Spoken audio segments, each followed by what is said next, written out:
Okay, so are we on? All right, so if your goals for 2020, every time you think about them, make you feel sick, stressed, they're cringeworthy because you're terrified, they feel too behemoth for you, maybe consider some of these things. I'm going to talk about a few things that you can do instead, or a mindset shift on your goals that'll help you crush them in 2020. Here we go. So this is Raising Kindness. Welcome to the show. My name is Melissa Ann Dillon. I'm your host today. And I know from personal experience that some goals can feel really heavy. And so I don't start them right away. Or they're just too big for my life in the moment. I just don't have the time to implement them and work on them like I'd like to.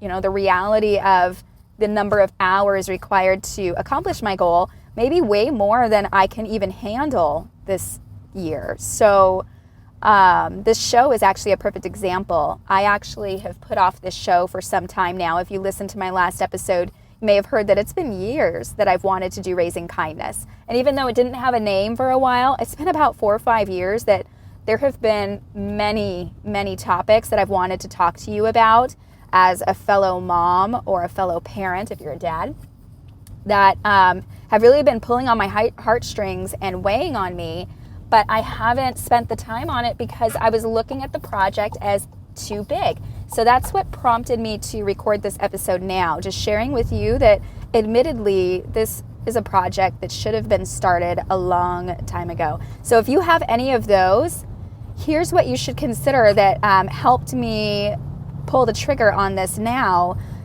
It was a mindset shift that happened for me this year. So I want to share that with you today. So number one, if you have goals that are too big for you right now, and you're feeling like you may not be able to successfully execute them, number one would be consider making them easier or smaller.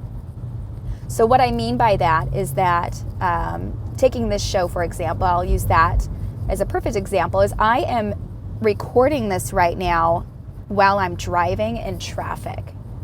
So it's not the most ideal. I would love to sit in the pretty little studio that we had created earlier in the year for ourselves, and I would love to sit and do this in front of a camera. We have the backdrop, we have the equipment, we have the lighting, we have everything to put this together in video as a decent production, as a decent talking head production. I'm very familiar with editing video. I could do all sorts of video or added footage and photos and all that stuff, but here we are. I'm in the car. I had to make a decision to say, okay, I could spend 3, 4, 5 hours per 10-minute episode, or I could spend 1 hour recording and publishing an episode from start to finish for you and actually get this started.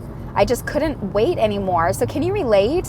Can you think of some of the goals that you have right now where you're like, maybe I don't have to decide to run a marathon this year. Maybe it could be a half marathon. Maybe it could be a sprint triathlon. I know from personal experience that the number of hours required to train for a sprint, and I wouldn't know how it is to train for a full marathon, but I have a friend who just finished Ironman just a couple weeks back in Arizona, and tons of hours got put into that. So can you think of ways that you can make your goals a little bit smaller and still achievable? It may not be perfect, but it will be done and you could feel accomplished. Think about that. Is it better to be what you imagine it to be, the grand, beautiful accomplishment, or is it more rewarding to just say, you know what, I checked the box, I got it done. Which brings me to number 2. If you are a high achiever, you've probably heard this one before, but it's a great reminder that progress is better than perfection.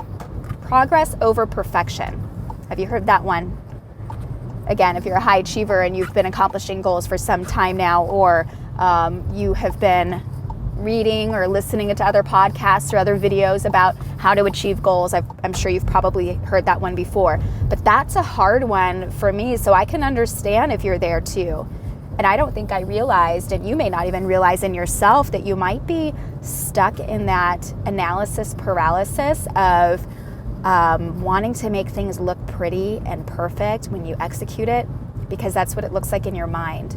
But the reality is that you have to make a decision. Does the better quality production of accomplishing your goal, is that more important than spending quality time with your kids? Is the perfection more important than your health? Are you willing to give up a couple workouts throughout the week to spend a little bit more time accomplishing your goal? If the answer is no, then say, heck no, it is not, and give yourself permission to just execute instead of trying to make it perfect. So I brought up a couple other points there. Number 3 is to know when to say no to some of the extra steps of your goal. How many steps in your vision for accomplishing your goal in 2020 could be just not completed? What if you took them out? What if you stripped your goal down to the bare bones? Now, this show is primarily for parents, so any time that we could collect from stripping things down to the bone, woo, hallelujah, right?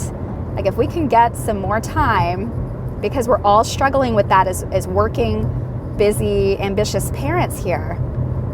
There's no reason for it to be overwhelming for you to still treat yourself to accomplishing goals that are important to you, and then end up sacrificing that time with your kids or your spouse, whomever's in your home that you want to spend time with.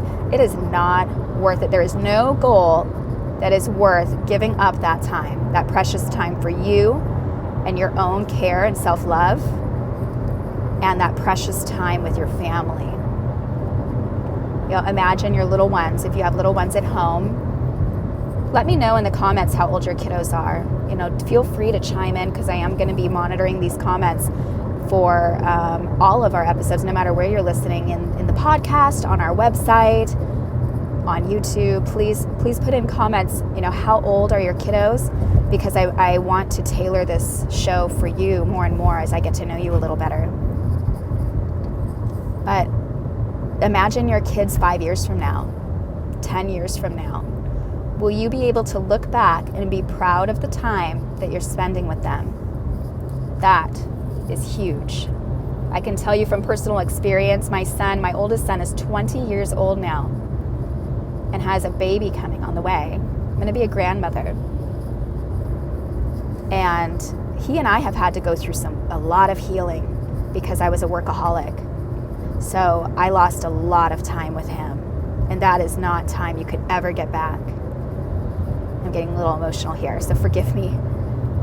But I want you to take that in for a moment. Imagine that your children are adults now and looking back and going, oh my gosh, I spent so much time working on making everything perfect, and I missed a lot of stuff.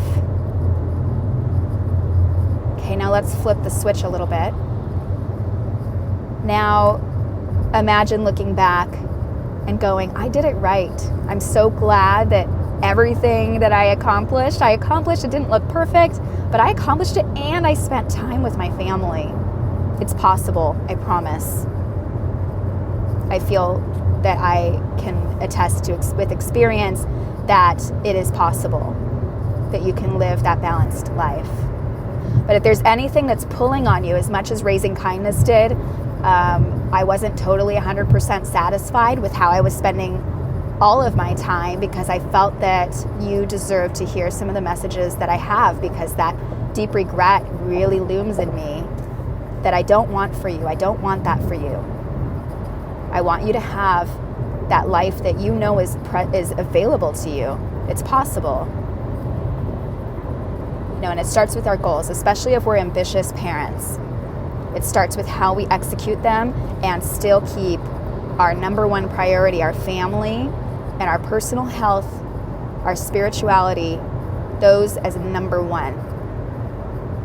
The work comes and goes, the laundry comes and goes, the house and its cleanliness comes and goes, right? Especially with kids. Oh my goodness, right? None of that really matters. But what does matter is that you know how to successfully still achieve things and feel fulfilled in your life on the day-to-day while still being able to fill your cup with accomplishment. If you missed last episode, I encourage you to listen to it, especially if you're in the moment of beating yourself up about how this year went down, because I bet you that you accomplished so much. Go back and listen to episode number 1, our debut episode. It's all about how to be proud of your 2019. And no matter what year you're listening to this, it's still totally applicable. Now, again, I'm recording this live, so it's not going to be edited. There are going to be some pauses as I collect my thoughts. I want to make sure that I stay on track here, right? So we went through a couple things already. I gave you 3 pointers on how to tighten up your goals a little bit so you could still accomplish them and not feel like you're falling apart by March. And you know what I mean? You think of what else I wanted to say to you.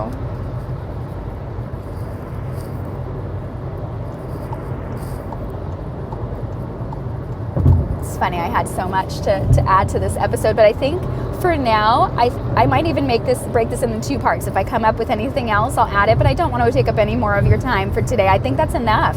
What do you think? I mean, I gave you 3 little pointers to think about and chew on to tighten up your goals. Let me know in the comments if this was helpful, and let me know if you feel that I missed something, because I will follow up, I promise. I'll make a follow-up episode to help you through any challenges that you have with your goals. And if you enjoyed this episode, and if you enjoyed the last one, please don't hesitate to subscribe. Click that subscribe button right now. And if you're in YouTube right now, then please click the bell so that you're notified of new episodes as they come in. I'm going to be covering a lot, especially over the holidays, all revolved around setting clear intentions for your new year, being proud of yourself for this year, going into the new year with a bang, being prepared to accomplish things and put your family first all at the same time. That's what Raising Kindness is all about here, is having a fulfilling life of joy and being able to successfully be present for your family and for yourself, despite how busy the world is today. It's crazy how busy the world is today. Parenting today is so different than it was 20 years ago, I'll tell you. Well, that's it for now. I hope this is helpful. Please let me know if there's anything that you'd like to know from me. You can reply in the comments below, and I will read each and every one of them. Thank you so much for tuning in, and I'll see you next time.